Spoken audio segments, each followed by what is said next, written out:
Yesaya 49 ayat 8-9. Beginilah firman Tuhan.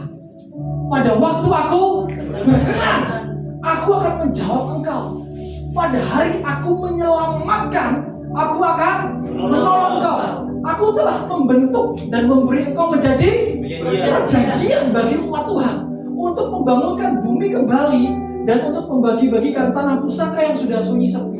Saudara tahu nggak? Ada yang namanya Yom Yeshua. Katakan Yom Yeshua. Yom Yeshua. Makanya kitab Yesaya itu sudah ngomong pada hari aku menyelamatkan. Bahasa Ibrani-nya itu Yom Yeshua, hari Yeshua, hari Yesus. Yom Yeshua, masa. Yom itu bisa waktu, bisa masa. Makanya Tuhan itu memiliki waktu dan musim. Katakan waktu dan musim. So gitu, saudara. Ini loh saudara, hari ke-7 ini membuka ini. Kamu gini. Kalau saudara membangun hari ke-7, saudara sedang menjalankan kronos saudara. Amin. Saudara sedang menjalankan kronos. Kamu gak usah pusing kairos Tuhan.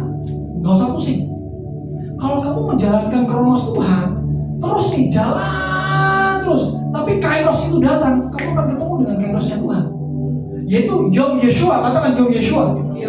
Yom Yeshua itu akan datang. Pada waktu aku berkenan, aku akan menjawab engkau.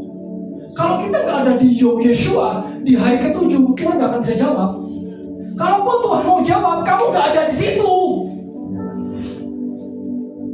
Contoh sederhana nih. Yom Yeshua di sini. Yom Yeshua di sini. Seharusnya kamu ada di sini, sama-sama sini. Tapi kan harus melewati kronos, betul nggak? Harus bangun, kamu harus bangun. Kamu harus jaga hidup, semuanya harus bangun.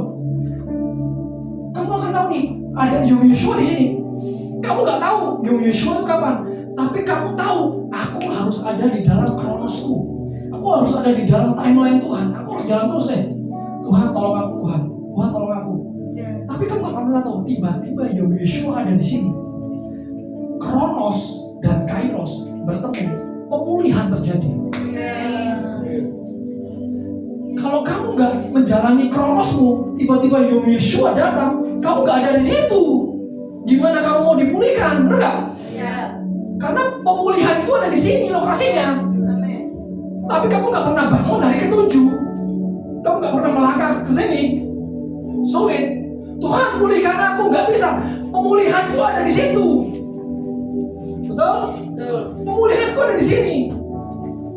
Kamu sulit saudara. Gini. Makanya time and season. Makanya Yeshua bilang gini, akulah Alpha dan Omega. Akulah yang awal dan yang akhir. So gini, contoh gini, contoh. Ini Alpha, ini Omega. Ini Alpha, Omega. Kalau saudara di luar garis, saudara sedang tidak melakukan kronos. Tapi kalau saudara masuk di sini, itu saudara sedang berada di dalam relnya kairos. Tapi saudara sedang berjalan. Saudara nggak tahu nih Tuhan kapan Tuhan memulihkan aku. Saudara nggak tahu. Tapi saudara dengan iman saudara terus jalan, benar nggak? Makanya ada ayat gini. Sebentar.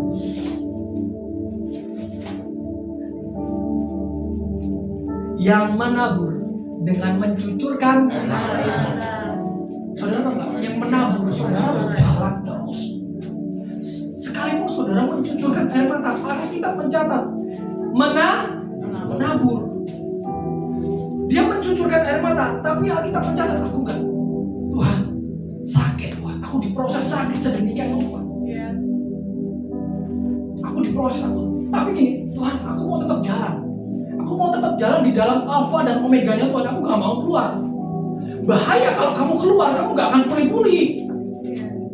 Kamu keluar dari kawanan, kamu gak akan pulih. Sulit.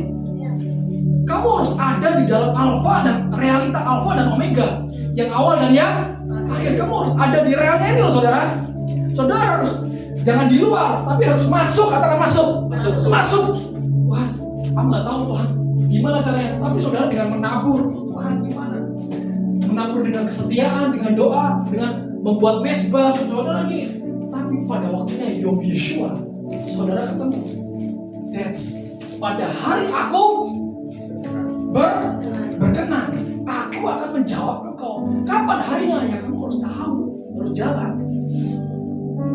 Makanya sulit saudara, banyak orang minta pemulihan, tapi dia di luar Alfa dan Omega. Gak akan bisa. Yesus bilang, jikalau kamu tinggal di dalam aku, mintalah. Apa? Apa saja. Tapi ingat, saudara harus ada di dalam Alfa dan Omega. Di luar Alfa dan Omega, kamu sedang keluar jalur. Maaf, sorry. Kamu berdoa sampai mencucurkan air mata, kamu gak akan bisa. Makanya, jalanku bukanlah jalan. Karena harus sama seperti yang di awal. Sebab aku ini mengetahui rancangan-rancanganku yang ada padamu.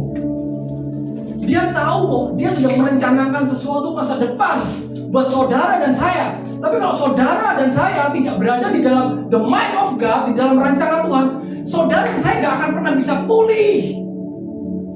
Pekerjaanmu gak akan bisa pulih, keluargamu gak akan bisa pulih, gak akan bisa pulih. Semuanya ke pelayananmu mungkin sulit. Karena gini, kamu sedang salah jalan. Makanya akulah yang awal dan yang akhir. Masuk. Makanya Yesus bilang gini kan, di luar aku kamu tidak bisa berbuat. Ingat tuh, bukan sulit. Tidak bisa. Bukan sulit tuh. Makanya perkataan ini keras. Kalau sulit, kamu masih bisa lakukan. Tapi Yesus bilang gini, kamu gak bisa lakukan apa-apa di luar aku. Kamu usahamu sulit sekali karena kamu di luar. Rumah tanggamu berantakan. Tuhan tolong, Tuhan aku ruin. Gak bisa dulu, kamu harus masuk dulu. Karena ini jalanku bukan jalanmu. Rancanganmu bukan rancanganmu. Kamu yang harus masuk. Kan Tuhan bilang, berbahagialah orang yang kau pilih dan yang kau suruh mendekat.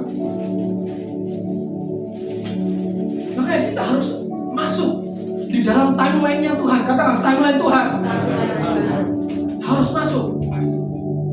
Jangan sampai acuh ya saudara ya. Amin. Jangan sampai acuh dengan waktu Tuhan.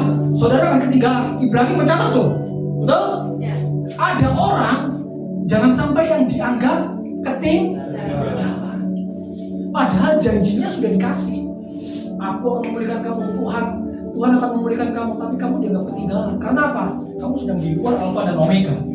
Kamu sedang di luar yang awal dan yang akhir. Ini tuh real. Kamu gak bisa keluar. Yesus bilang, tinggal di dalam aku, mintalah apa saja, betul? Tapi ada konternya. Jikalau kamu di luar aku, kamu tidak dapat berbuat apa-apa. Tidak dapat, bukan sulit. Semua pintu akan tertutup buat kamu. That's law. Sama seperti wanita berzina. Kasih karunia dan pengampunan. Jadi kalau kamu nggak berjalan dalam ketaatan, akan bisa. Kamu sedang meremehkan kasih karunia, padahal itu mahal. Dia bayar pakai darahnya sendiri. Betul? Haleluya. Dahsyat. Makanya saudara, di dalam waktu dan musim Tuhan itu ada generasinya, ada orang-orangnya. Makanya di dalam kitab yang lain Yesus bilang ini, aku datang kepada milik kepunyaanku, betul? Tetapi milik kepunyaanku menolak aku. Oh my God. Tuhan sudah punya orang-orangnya. Dia tahu nama saudara. Tuhan ada orang-orangnya. Tapi gimana supaya orang-orangnya ini masuk ke dalam tempat perhentian atau hari ketujuh? Saudara harus dibutuhkan respon. Makanya Mazmur 65 itu mencatat, berbahagialah orang yang engkau pilih dan yang engkau suruh mendekat. Saudara sudah dipilih, tinggal satu action saudara. Mendekat apa enggak? Ya. Sama Tuhan. Kalau enggak mendekat,